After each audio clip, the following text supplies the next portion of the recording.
Friends, welcome to the Tech Listen channel. Friends, today I will talk about Acer's 216-inch 4K OLED mobile notebook PCs.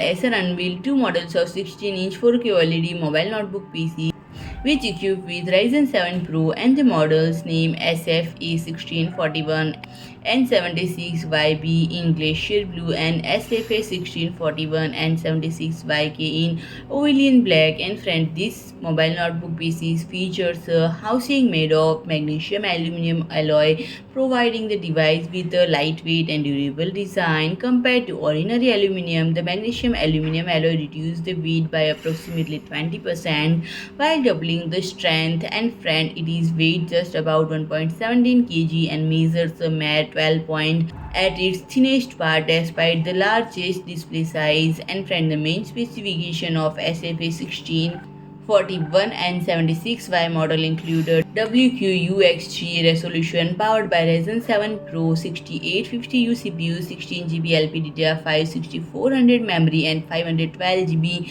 NVMe M.2 SSD. And this device is equipped with Wi-Fi 6 and Bluetooth 5 network capabilities.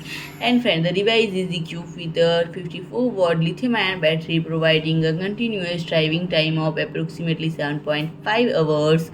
And friend, the notebook PC comes pre-installed with the Windows 11 Pro 64-bit version operating system. So friend, if you like my video, please do like, share and comment, and don't forget to subscribe my channel and press the bell icon.